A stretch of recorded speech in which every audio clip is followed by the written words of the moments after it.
I start recording. Let's check, and it should be, yes, it's recording already. Jai Shriman Narayana. Jai Shriman Narayana. Nice. My obeisances to Mataji. Nice for you to participate. Thank you so much. And yes, so you suggest a subject, and I was just now, before starting the recording, I was trying to explain that it is a difficult subject because many people have strong ideas, which create misconceptions, misunderstandings, and just trying to clarify may not be so easy. So, yeah, tell. You want to introduce the subject? Yes, Mataji. And this is a very, very interesting subject. On a superficial level, everyone knows it. So it's to do with the Shiva lingam, Mataji. It's probably one of the most well-known symbols of Hinduism across the world. When you are a neophyte, or if you are a non-Hindu going into Hinduism, you will see these Shiva lingas everywhere. Yeah. You see Shiva everywhere. These are synonymous with Hinduism. It attracts a lot of questions. Sometimes it's sadly ridiculed by Abrahamists Exactly. And what I wanted to understand was that this is so important to get the right understanding. And everyone ridicules this topic if they are non-dharmic. They see this as strange. And what I'd like to understand, Mataji, is a grassroots breakdown of what is the Shiva linga, how does it relate to Shiva, what's the science behind the Shiva lingam, why is it that it's in the form it is. I think these are questions that I have, Mataji, and I'd love to hear your take on it. Yeah, okay. So the main problem is not so much about the ridicule, because ridicule is coming from a deeper place. It's a trivializing and the lack of respect and consideration that people generally have for nature. This is fundamentally due, unfortunately, to the Abrahamic conditioning, because in ancient times there was no such problem. The problem started when around 200 BC to 300 BC, the Abrahamic, the Jewish religion was started. And how it was started? By destroying the so-called idols, and by establishing a militaristic, very patriarchal, very imperialistic idea of religion. So, for example, there is one passage in the Bible in which Yahweh orders his followers, his worshippers, to destroy all the Asherah poles that were not only all around the Middle East, but even inside the Jerusalem temple. And the Asherah pole is the wood equivalent of the lingam. Now, in previously, We have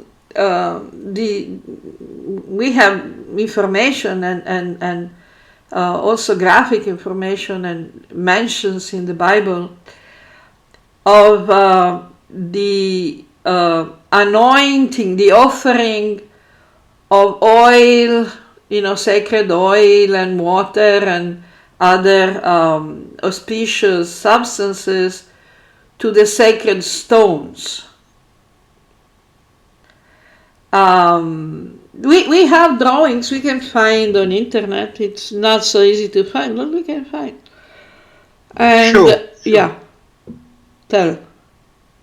No, it's just it's fascinating. I wasn't aware of that background. So yes, please, Mataji, carry on. Yeah. So this was also not only in the Middle East, but it was also in ancient Greek and in ancient Rome. For example, I don't think you heard about the omphalos. No, I've not heard of that. I know. I didn't prepare it because I just now was thinking about how to introduce the subject. But we have pictures. You can go and check the omphalos. The word is translated as the navel of the world, which is a total Shiva lingam, which was the center. Okay, I think I can find it not so difficult. I can manage. What you're saying, Mataji, is these are universal. I wouldn't say the word prototypes, but perhaps universal. It's not exactly prototype because also the omphalos stone in Delphi. But you're saying the concept is something that is universal. The idea of pouring oil, milk, etc., on a sacred stone of that shape. That is something that is universal across the whole of the pre-Christian world, in effect, basically. Yeah, and in fact, it's not exactly just a prototype, but even the present time Shiva lingams are they have a variety of shapes. That isn't well known. Yeah. That isn't well known. Because we see only one specific type of shape. We don't. we actually, it's not a fact. It's not a fact. Omphalos. Let's do like that. Omphalos stone. So I can show you. I have to do the screen sharing. Sorry, one sec. Screen sharing, okay, and here it goes. Whoop, and the winner is okay. Can you see it? I can, and I can see the resemblance. Just by looking at those pictures. Yeah. And even these decorations look like Rudrakshas.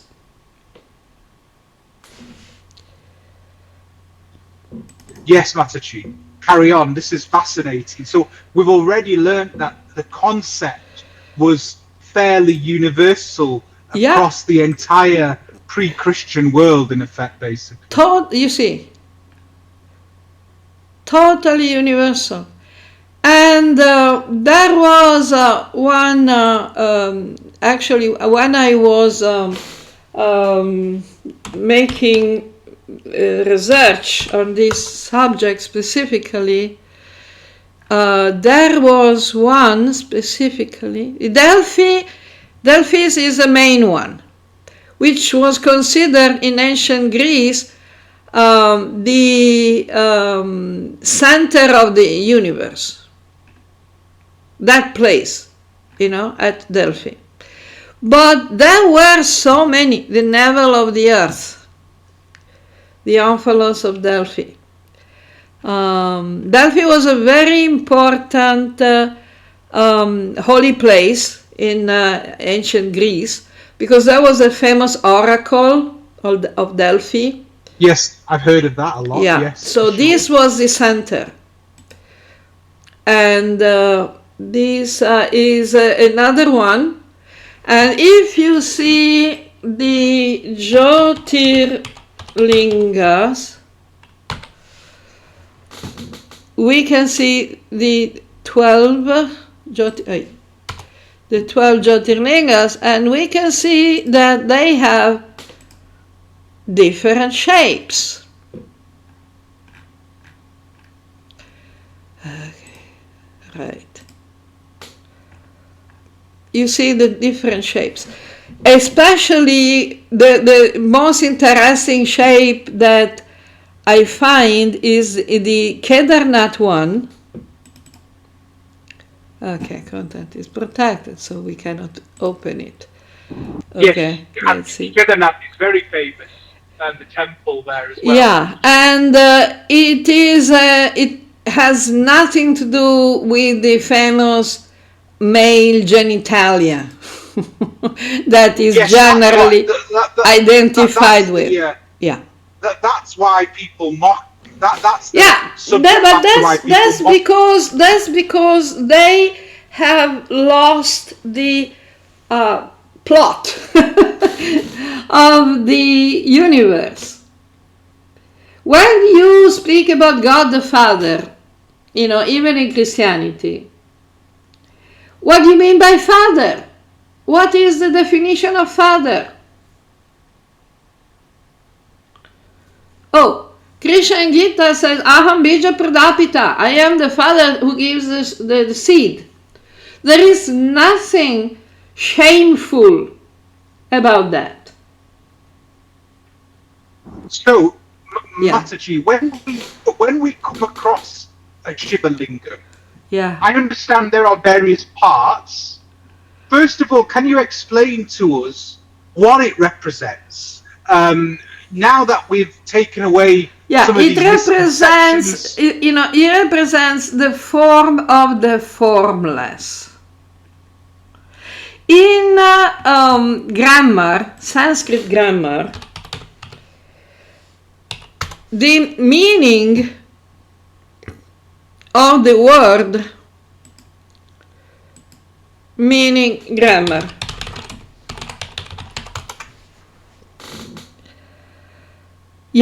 there it is. Primarily means sign, mark or symbol. And it also refers to gender. Not just the masculine gender, but also the feminine and neuter, as it denotes characteristic or mark of something stemming from the verbal root meaning to paint or characterize. In medicine, it means sign, symptom, proof or evidence. For example, in diagnosing illness or understanding the subtle body.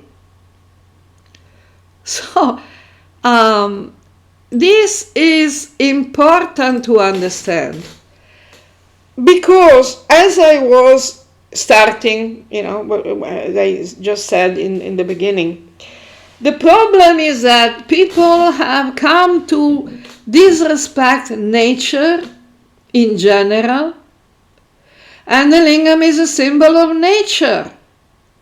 Is a characteristic of existence in the material world.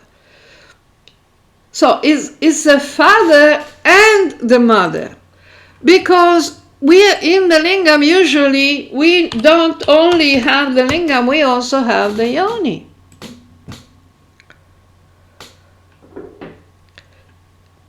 Now the funny thing is that the linga is coming out of the yoni, not going in. Yes, I was about to refer to that. So, yes, please explain that.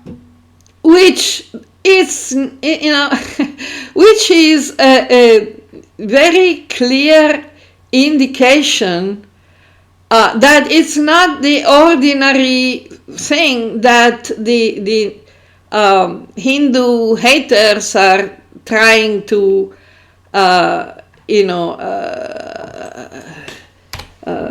trivialize. The problem is in the mind of the beholders, we can say. Okay, Swayambhu. So Mataji, Yeah. so just for your audience and myself, can you please break down the components of the lingam? You've got the yoni, the lingam. No, there are no components. The idea of the various components that idea is coming from a more complicated, let's say, categorization. But indeed, I guess the word should be structure, maybe then. But there is no structure, because the lingam is just a symbol, a representation. This is a lingam. Where are the different components? What different components do you see here? Let's see if it opens it. Yeah. No, what I mean, Mataji, is the base, the base, the lingam. Can I've read that, that. Oh, we read a lot of things. 3 components. I've read that there are 3 components. No, there are 3 components if we consider that there are 3 components. Otherwise, there is just 1 component. Right. We need to overcome the idea of duality and categorization, because categorization can be useful, but is not the point. Duality is not the point. You want to, yeah. I am sure you want to refer to this. That's it. That's exactly what I was referring to. I know. I know. But that is, what to say, is not the point, not the important point. This is not the important point. This is a lot of superimpositions. I understand. It's making things unnecessarily complicated. Shiva Mahadev is also called Bholenath. Simple. Let's go simple. So Mataji, why is it that sometimes it looks like this, and other times we see it as just a stone? Well, why are there differences? The differences are the complications you want to add. If you want, Hinduism is spectacular because it's, as Bhaktivedanta Swami used to say, simple for the simple and very complicated to the complicated.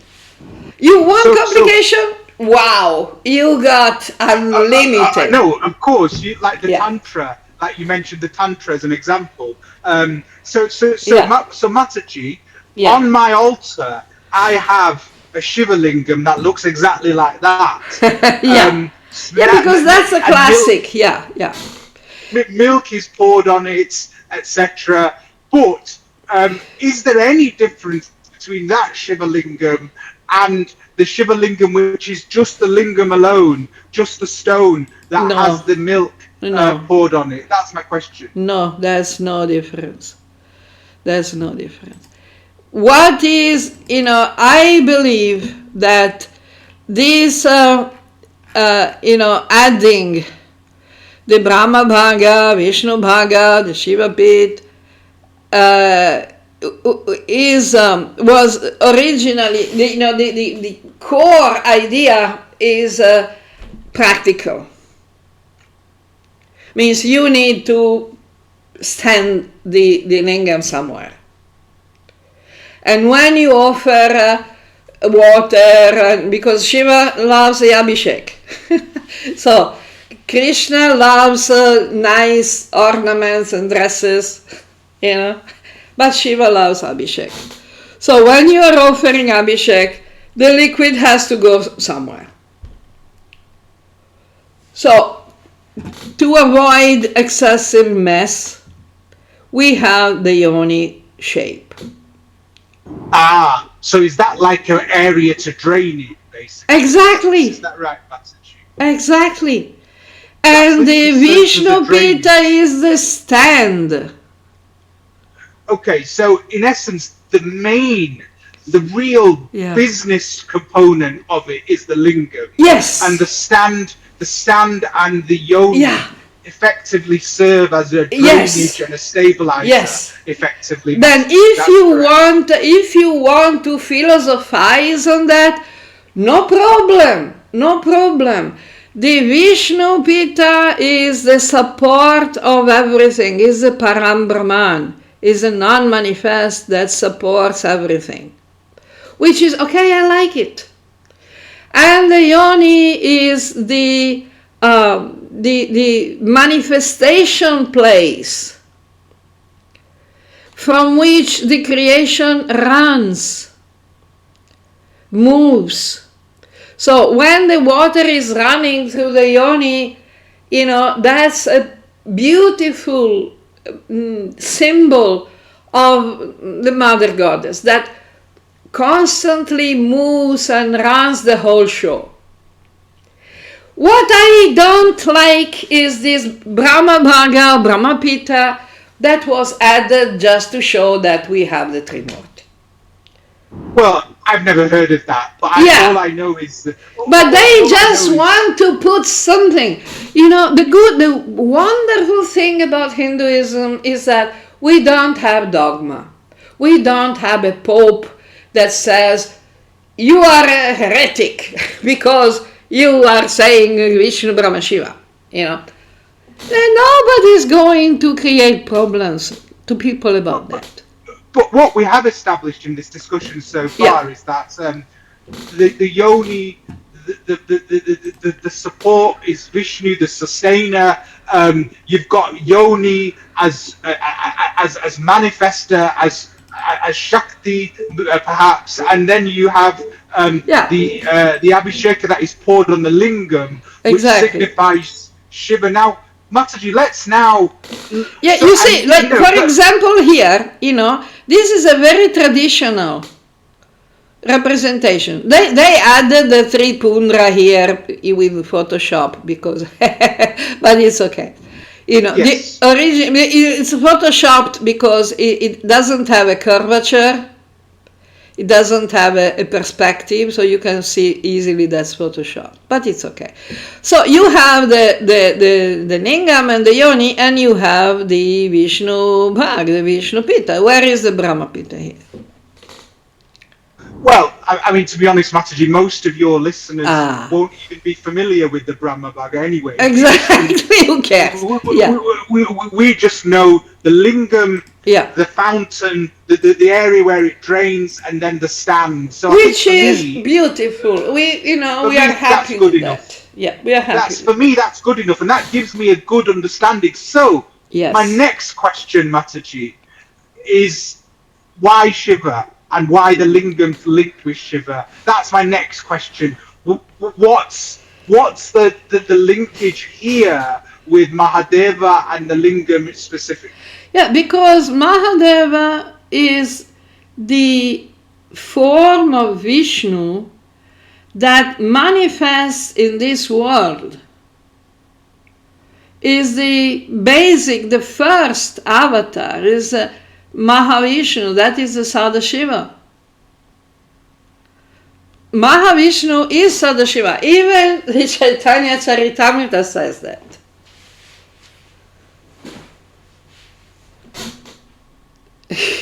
When the Chaitanya Charitamrita, when the Krishna Dasa Kaviraj is going around and trying to squeeze philosophical, esoteric, mystical meanings for the companions of Chaitanya, namely the famous Panchatattva, which are namely Nityananda, Advaita, Gadadhar, Srivas, and Chaitanya, of course. When he's talking about Advaita, he's saying he's Shiva. He's Sadashiva, Mahadev, Mahavishnu. Is the same. I don't think you noticed that. No, I didn't. No, I didn't. Yeah. Well, I translated all these books, so I was, very, very, very attentive to the meaning, because if you don't understand the meaning, what translation are you going to do? So, of course. Yeah, you go and check. It is there. So Mataji, with that in mind, what is allowed to be poured on the lingam? What abhisheka does Shiva normally accept? You've mentioned milk. You've talked about oil. Okay. Now, again, we come to the difference between the tattva and the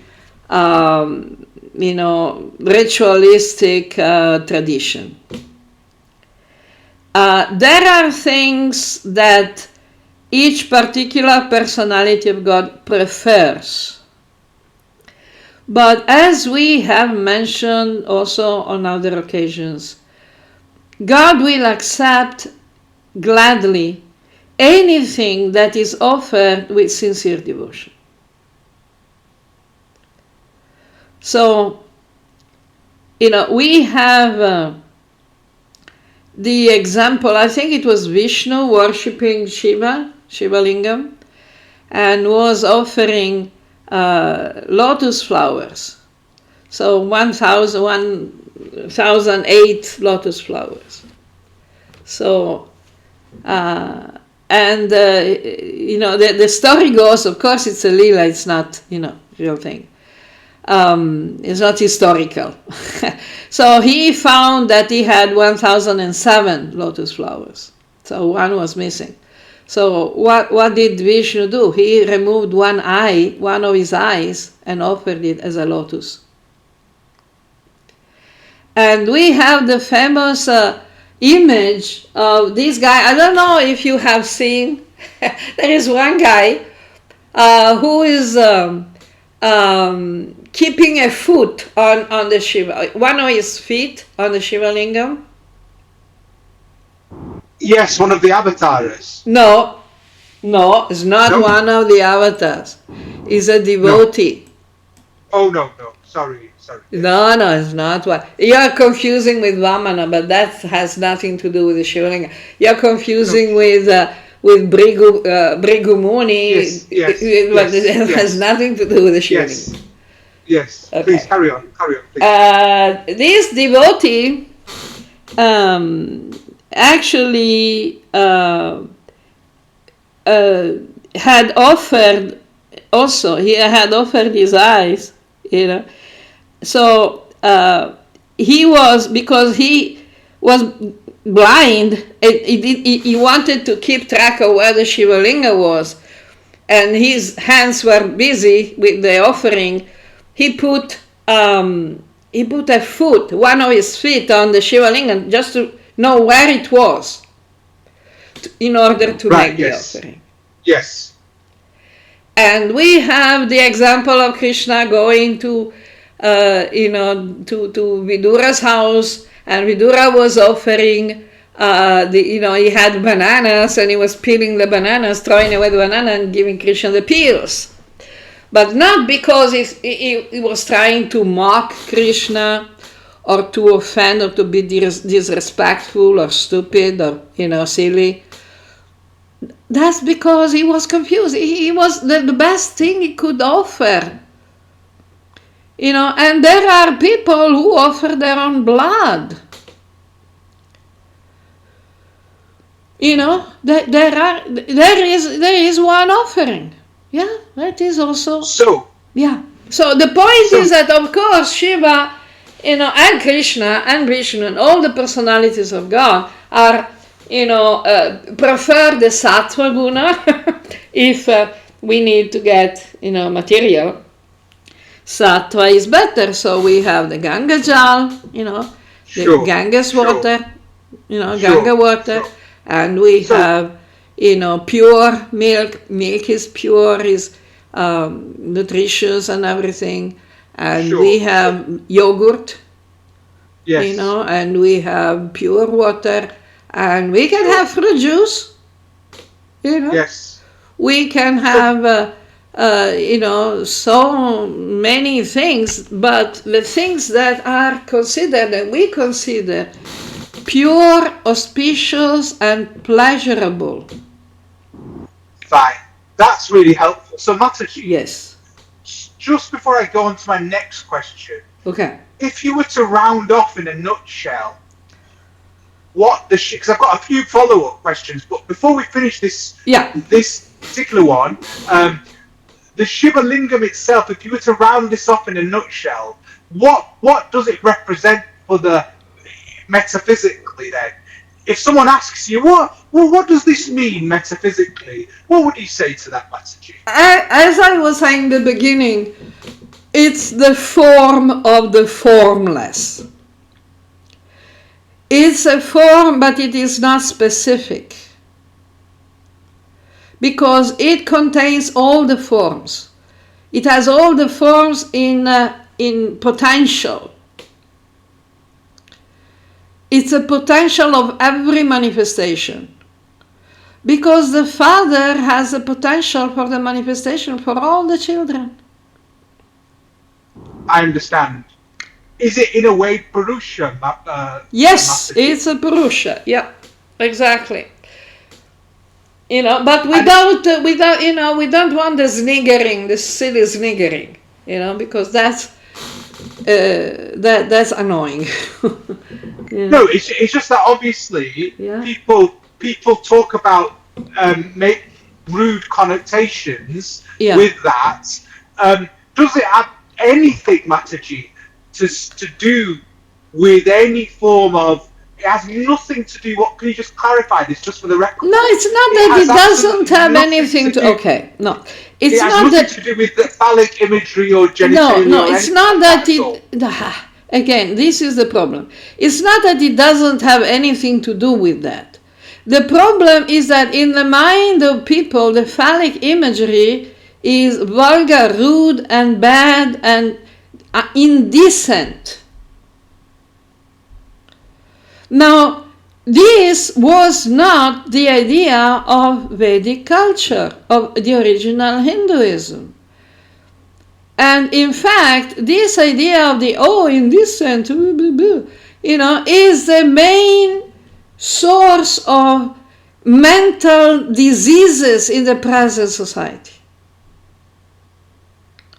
Now, in Puri, if you go in ancient temples, really ancient Hindu temples, before the arrival of the Muslims,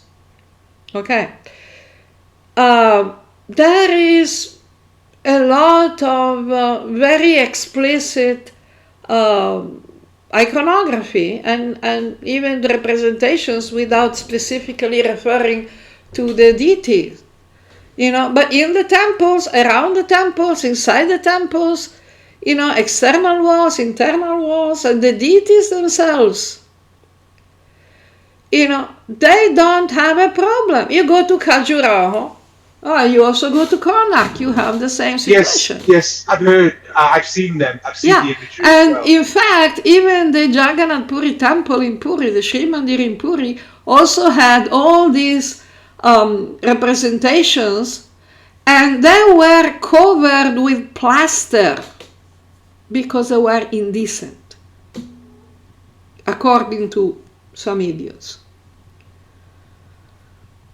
So, the problem is in the brain of people, and if you go and make a poll, make some research, and you'll find that tremendous majority of Hindus are plagued by this stupidity. Yes, Mataji, and I would have included myself in that. Unfortunately, you know, whoever, you know, they can examine themselves. Yes, Yeah, but, yeah. but so Matthew, moving on from this, but are you saying that, you know, the similar, we've seen stones in sort of Karnak and all these places all over Europe and France, etc., standing Oh, stones. that, yeah, that was the monoliths, yeah, menhirs, and yeah, of course, Do they? yeah, Is that a similar phenomenon? yeah. Were they It's the were they exact signifying? Were they same signifying phenomenon. And you'll find creation? in India, in tribal villages, you have the Grama Devi, is also a stone. The So Grama Devi is the form of the mother goddess that is protecting the village, yes, is also a stone. yes. So these standing stones that you see all over Yes, Europe, yes. which are still present, Well, less than they before, because many of them were taken down, or they were some in some places they put some cross over it. yes, You know, unfortunately, that's their unfortunately, that's Abrahamic legacy for you. yeah. But in reality, the purpose of all these stones, was a similar sort of mindset to the Oh, Shiva it was lingam, in identical. essence. The exact same mindset, the exact same point. Now, the only difference is that Vedic knowledge is much more scientific. Has much more knowledge to offer. It's much more precise, and otherwise you'll find in all the ancient cultures there are the same ideas, the same points, because that's reality. Because the stone is Yeah, is the material representation of the it's a Purusha, symbol. Yeah, Mataji. it's a It's a symbol of material. anything you want it to be. That is Yes. the point of the form of the formless, because the formless can manifest any form. You take a stone and you can make any statue out of it.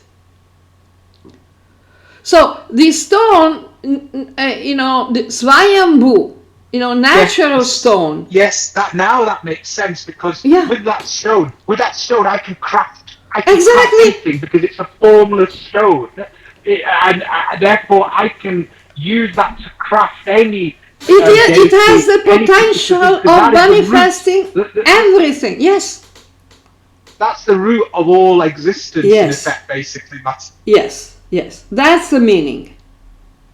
wonderful. Now, that is perfect. That makes complete, that's a wonderful representation. And sort of, that was a wonderful explanation. My next question, Mataji, Okay. Okay. is now that this has been covered, sometimes you hear things of magical properties of the Shiva lingam, etc. Magical. Yes, you said, yeah. That's, yeah. This talk of, it has magical properties. This talk of radiation effects, etc. Could you please? Is there any truth to that attitude, or is it Okay. again the devotion of the what is there any It's truth the to that attitude? simple-minded people who want magic solutions. Okay. Now, the point is that there are certain properties of the elements and the materials. Like, for example, the Ashtadhatu, it's an alloy of several materials, including the parag, which is one kind of mercury. But, it's the same mercury that it used in Ayurvedic medicine. And the substances that are offered to the deity when doing the abhishek are also usually therapeutic. like the infusion with the leaves, and the bell leaves, the bell patra, bilva leaves are very medicinal, and this is one side of it, and the other side is the power of the consciousness. We know in medicine, modern medicine, it's called the placebo effect. Yes, I'm very, very familiar with that. I know. But yes, please carry on. Carry on. So this means that consciousness they call it placebo effect, but they don't know what it is. Because they cannot explain how it actually works. It's not just that, placebo means I will please, from Latin, placebo, placebo. It's not just that you convince yourself that it will be good for you. It actually works. Because the consciousness is focusing there. So the worship of a deity, which includes the Shiva lingams or whatever other vigrahas or murti, whatever, if it is done in a conscious manner, with concentration, focusing on the consciousness, there is an objective effect. Now, you heard about homeopathic medicines. Yes, you heard about you heard about Steiner and these charging the elements. You charge the water. There was one one Japanese guy. I don't remember his name again, but you probably have seen. He made a big. I think you know what I'm talking about. A big research about the water molecules and the shape of the appearance, what the molecules of water would become when subject just to consciousness. Yes, I've seen the way the water changed according to the emotion. Exactly. Of the person. That's not just wishful thinking. That's microscope. Yes. And I see the Abrahamics hijack that as saying it's holy water. Exactly, the holy water. Why? It can be holy milk. It can be holy fruit juice. It depends. Yes. It depends on the consciousness. Everything is consciousness. No, absolutely. The only reason, Mataji, in my silly material head, I wondered whether, like they say, there's rumors that, in the pyramids are shaped in a certain way, and because of that, that is also true.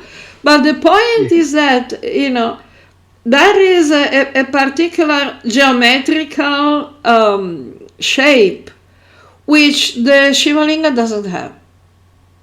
Yes.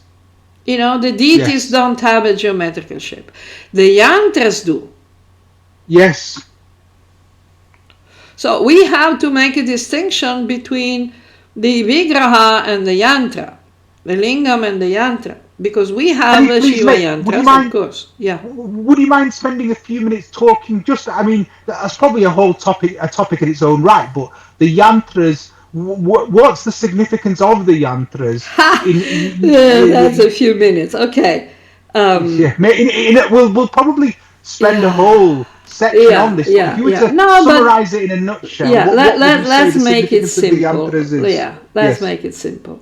Now, the ancient cultures were not so ignorant as they are presented in the mainstream academic schools, especially primary school and prep school, and the lower level of academic narrative. They were actually much more advanced. And they could understand mathematics and geometry. And they had a much deeper feeling of the meaning of the forms. Mathematics and music and geometry were considered the fundamental sciences because they were considered the language of the universe. That is why the yantra is the geometric manifestation of the sound. And they have done experiments with that as well. I don't know if you heard about that, that they made experiments with the sand. Yes, I've heard of that. You heard of that. So they got one very thin and membrane that could vibrate easily. Okay, they put some sand on it and they blasted it with sounds. And I don't know, I saw the pictures, I don't know, I wasn't there personally, but when they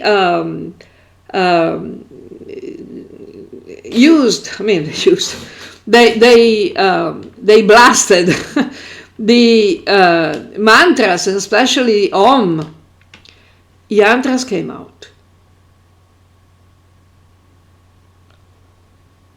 So the contemporary, present, current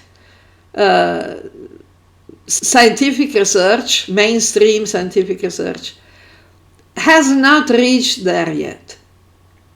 It's just baby steps.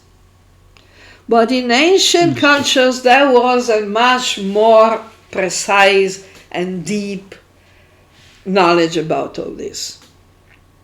So the yantras are not just, nice drawings. Yeah, we hear Lakshmi yantra, we see that. Yeah, it the looks Shri lovely yantra is geometrically. very difficult to, even by computer it's difficult to make. Okay, a very interesting message, and again, I think we should probably devote a separate discussion on yantras, the approach to yantras. But there is a question I have for you, which is related to our topic today, very much so, and that is, we've talked about Mahadeva, and the next question, naturally, I'm going to have for you is the Shiva Tattva. You've said that that's harder to understand. Very now, difficult. But, a lot of your listeners and myself, Shiva's so integral to Hinduism and Sanatana Dharma, yet here we are being told, oh, Shiva Tattva is hard to understand. Vishnu Tattva is all right, but Shiva Tattva is hard to understand. Then you wonder why there's confusion about Shiva, because we aren't presented about the Shiva Tattva, and that's why people don't know much about it, and then have maybe ignorant views on it. So, can you please explain the very basics of Shiva Tattva? That's because we are used to duality. So, Shiva Tattva is beyond duality. Now, when we speak of Jiva Tattva, I say, okay, individual soul. And we speak of Vishnu Tattva, I say, okay, God. And what is Shiva? Shiva is not Vishnu and is not Jiva. So, that's why I say it's difficult. But Mataji, following our discussions, I'm there. I'm at that position. I'm at that position now where I know that Shiva is not Jiva. Shiva is not some ordinary Deva. So I'm now at a position where I sort of recognize the Shiva's position as being very, very special. So let's now start to introduce the concept of the tattva and the non-duality. I'm there in terms of appreciating that. So why don't we now take that concept just a little bit forward to talk about the tattva? Yes. To understand Shiva Tattva, we need to understand why the Atman and Brahman and Param Brahman are one and not one. Can you understand that? Well, of course, because well, I'm not going to say of course, far from it. But what I'm going to say is, what I'm going to say is that the Atman is a individual consciousness which is part and parcel of Brahman, which is the supreme consciousness. So, on the one hand, but also Atman is not limited. No, Atman is not limited. So what is the difference? Because we usually say, to help people understand, we say, no, we are, qualitatively the same, but not in quantity. But when we say the Atman is unlimited, what do we mean by quantity then? No, in the sense that you can't. Well, yes, please carry on. Please carry on, because I'm here to listen. It's not. Yeah. You can try to find an answer. When you find an answer, you'll understand what Shiva Tattva is. Well, I'm better off saying I don't know. And very good. I'm willing to this is the basis of Dharma, Satyam. You don't know. You just say, I don't know. So I'd rather say I don't know. Very good. That's why you are admirable, because at least you know what Satya is. People who try to twist themselves into pretzels to try to explain, but this is something that is beyond explaining. It has to be realized. That's why it's called Achintya, Adhokshaja, Advaita. Advaita means non-duality.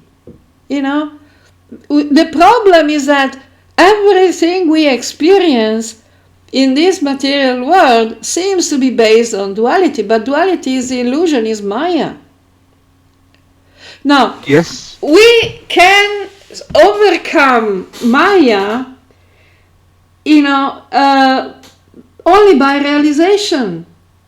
And realization of what? Of our real nature, which is Satchitananda, which is Atman Brahman. Why the Upanishads say Aham Brahmasmi, Tattvamasi? Because the Atman is not limited. We cannot understand that as long as we see the world in terms of duality. God and not God. That's why I'm saying, okay, you understand Jiva Tattva means not God. Okay. Vishnu Tattva is God. Okay. God and not God. That's a duality. But Shiva is both. Shiva is both God and Jiva. Yes. Because he represents the sum of the Atmans, doesn't he, Masterji? Is that right? Exactly. So therefore he is not just Jiva. He's the sum of the Atmans. So that's a little step forward. Yeah, it's a good step. It's a good step. But Vishnu also is the soul of the Atman. Yes.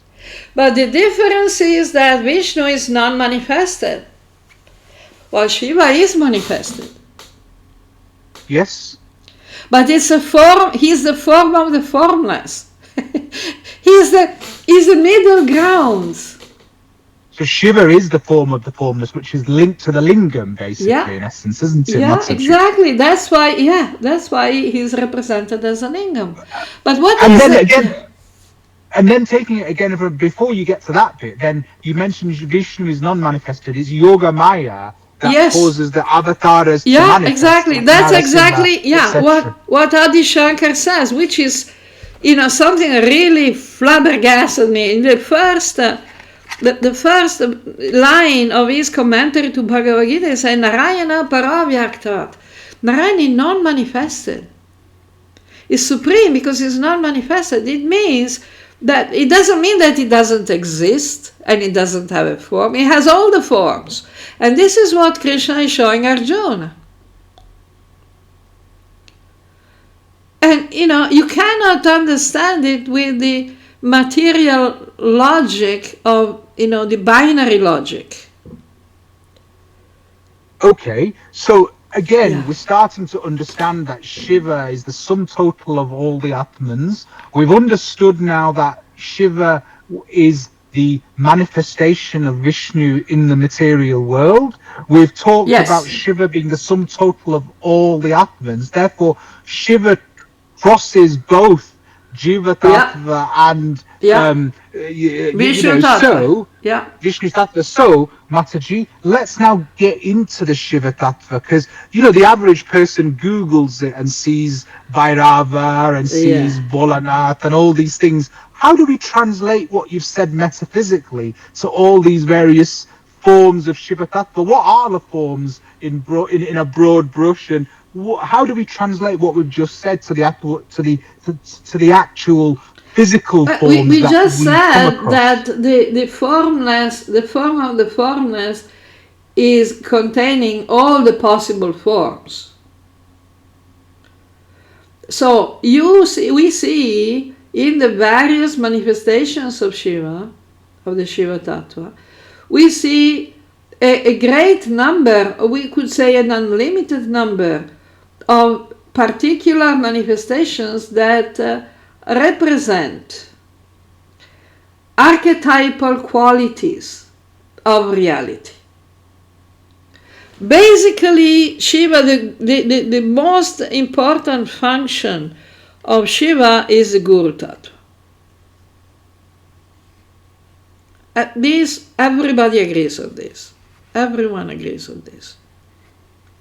So, Mataji, can you explain that, break that down, what you've just said now, for myself and other neophyte listeners? Can you break that bit down a little bit more? How to break it down? The Guru Tattva is the manifestation of God that reaches out to the individual beings. It's difficult to say that because there is no reaching out because we are already there. But it's not a physical reaching out. It's a connection.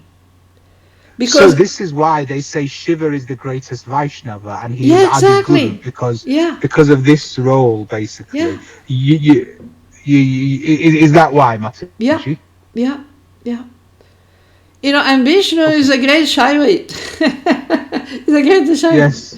We should overcome the illusion of duality. Yes. And that doesn't mean that we should not understand variety. Variety doesn't mean duality.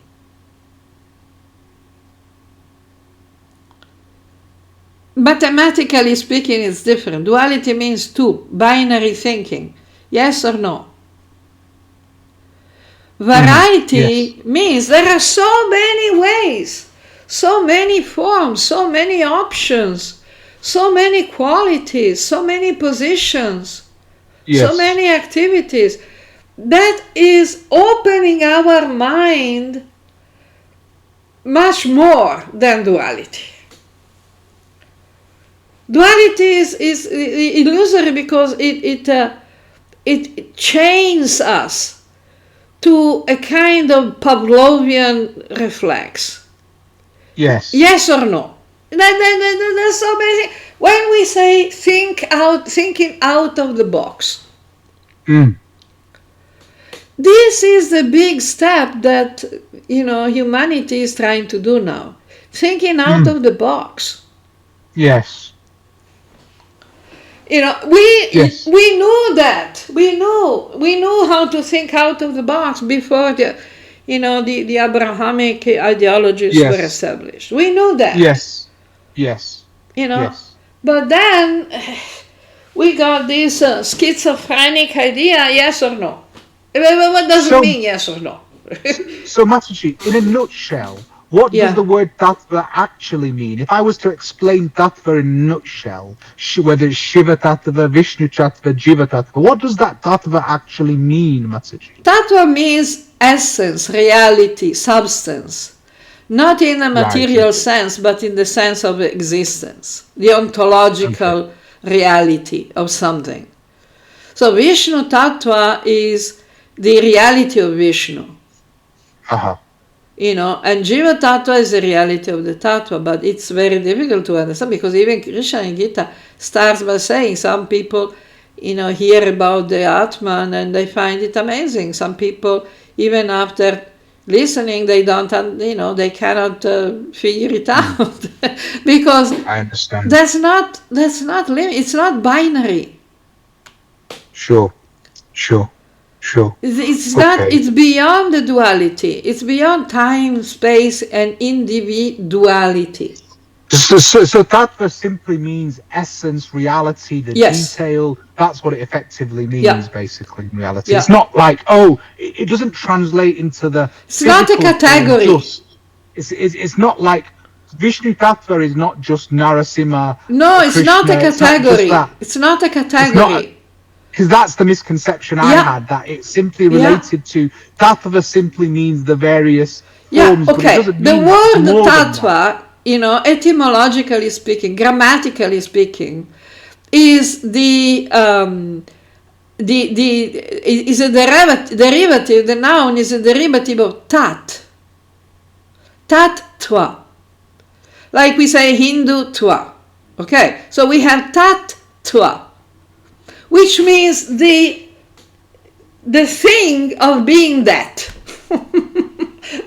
How can you translate that? That is not a category. That is the essence, the ontological function. Yes. That's the metaphysical substance behind what you see. Very good. Yeah. That's what it means. Yep. So Shiva Tattva is not Bhairava, Bolina, it's not Bolina, it's not those things. Shiva Tattva is, Bhairava is within the Shiva Tattva, But what it means, it isn't just the Bhairava, it's the whole substance behind why Bhairava comes to be. That's what Shiva Tattva is, basically. Yes. Why Bhairava manifests himself. And there are 8 forms of Bhairava, not just one. Right. Okay. It's like the tree of, how you call it, in geometry you call it, I don't remember the term. Fractal. Right, fractal. Right, yes. And Mataji, you mentioned Bhairava. What are the other forms that we should just familiarize ourselves with, of Shiva Tattva? We mentioned Bhairava. Everyone knows the dog, etc. The funny thing is, Bhairava is not just a dog, I know, but everyone knows the dog. Bhairava. You see? Yeah. Let's see. Where are a good picture? Okay, this one is decent. Let's see if it opens. Oh, that's we have a YouTube. Okay, you see, we see all sorts of different animals. Exactly. There's just one with a dog. And we have the Kala Bhairava, all the different colors, the white and the whatever. Yes. So okay, and so there's that, and then you've got others as well, haven't you? You've got Bholanath and lots of things. These are all names of Shiva, depending on the qualities and the activities, Bholenath is just, referring to the fact that he is very kind and compassionate towards simple-minded people, because Yes. he likes simplicity. He likes simple-minded people because the simplicity entails a lack of ego. Mm. Now, when you get complicated, the ego has a big part in it. Yes. Because you want to be complicated, because you want to be special, to have a Yes. special understanding. You know more than anybody else. Yes. Mahadev doesn't like that. Sure. Sure. Mataji, it's been an excellent discussion today. I Thank feel you. that we've covered a lot of good ground on Okay. what has been a difficult topic. It's Yep. not an easy topic because this is not the sort of stuff that comes easily to the Yeah. neophyte. But the reason why I wanted to cover this, Mataji, is because these symbols are so common in Hinduism that you have to understand a little bit about what it means, so that then what you see Yeah, of around you course. makes sense. Do Yeah. you know what I mean, Mataji? So I think Yeah.